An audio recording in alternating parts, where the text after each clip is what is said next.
a week ago, I was proud of Brian Flores, and I was like, yo, Brian Flores kicking off Black History Month. Right, he getting it popping.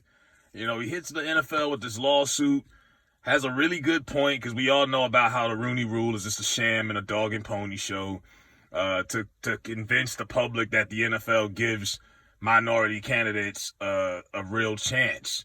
And I've said it before, a lot of times you'll be that bridge quarterback type of coach where you'll be put in a system for a year, because technically they got to have a head coach. They got to have somebody out there when the whole time they have no real plans for you. And once they find out who they really want to be the coach, they'll boot you. They just hired Lovie Smith, a black coach, to replace the other black coach that they fired after 1 year in David Culley down there in Houston. David Culley, they had no future for David Culley. He was just the bridge coach. Now they've hired 2 minority candidates in the last, couple days.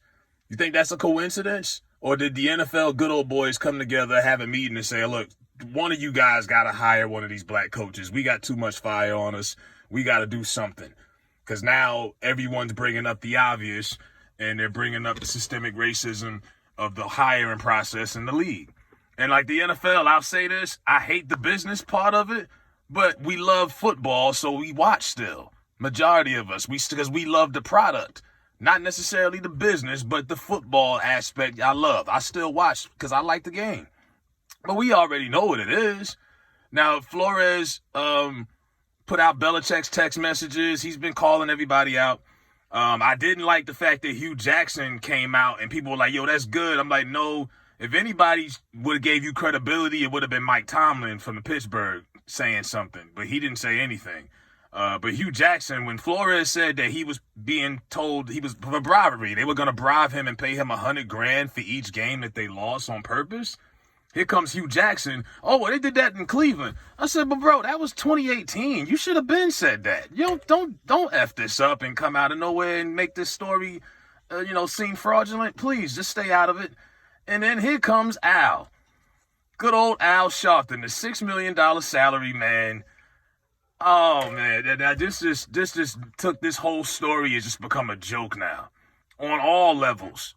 The man who has a private jet, the Rev, BLM, Mr. BLM, Tamika Mallory's father, pretty much, he birthed her, is now gotten involved. And apparently he had a meeting at Park Avenue at the NFL office in New York and talked to Rodger Goodell and the top executives and the representative and the other top black representative of the NFL. And it's basically like, yeah, well, we already done talked to you black folks, and that's about it. Because they don't want this to go to court.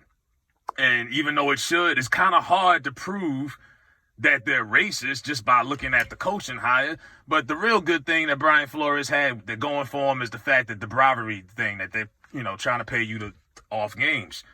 But this was their way of saying, oh, well, we already talked to the Negro spokespeople. Like Al Sharpton speaks for all black folks, I guess. So that's the way they look at these pats. The BLM, Al Sharpton, these civil rights leaders have been the spokespeople for black folks for the last, 60 years, 70 years now? These people are speaking for us, and these people aren't Medgar Evers. This ain't your MLK. This is Al Sharpton. Same man who got paid from his own charity. The same guy that used to kick it with Donald Trump back when he was fat.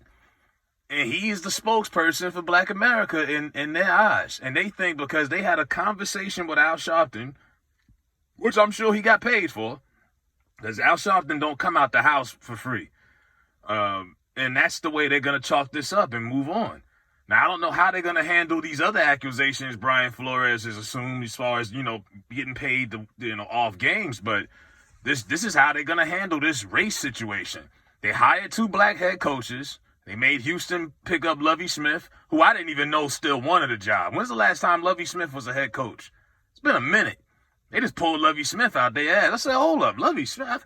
Lovie Smith got a whole gray beard. He looked like he been on some Grizzly Adams shit. I ain't seen Lovie Smith in like 4 years.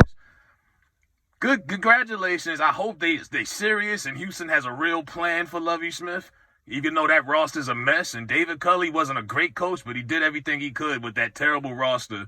And they won like 5 games, But they hired this other guy, Mike McDaniel. He's like 1/8 black, whatever. He looks like he plays video games and chugs Mountain Dew all day. They hired him. And I guess that's supposed to make up for the fact that there's a, systemic racial hiring process in the NFL.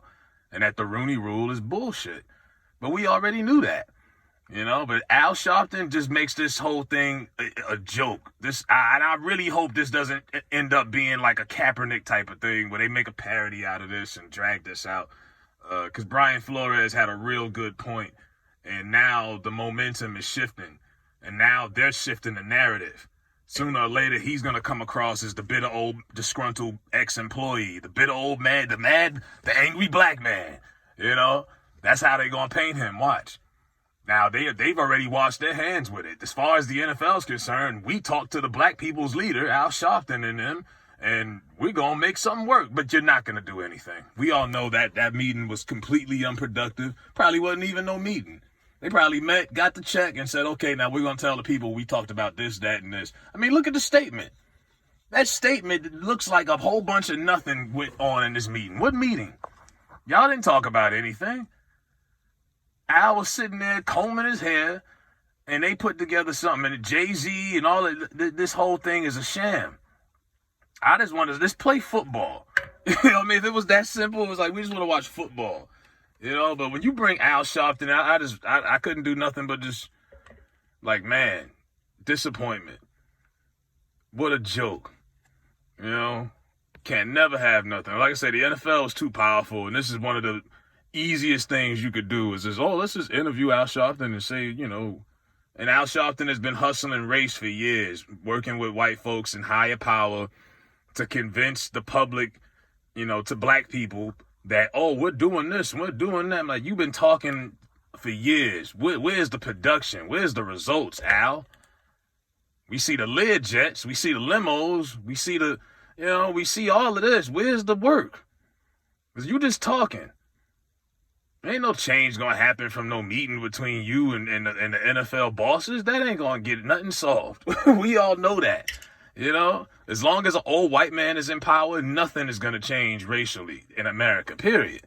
You look at Rodger Goodell, old white man, demographic. The guy before him, old white man. Before him, and when after him, it's an old white man that's willing to replace him when he goes. And it starts at the top. So let me know what y'all think about Al Sharpton getting involved. I think this is terrible, and I feel for Brian Flores. I hope he doesn't co-sign any of this. Stay the hell away from this situation and just keep doing what you're doing and handle it in court, B-Flow, because they gonna mess you up.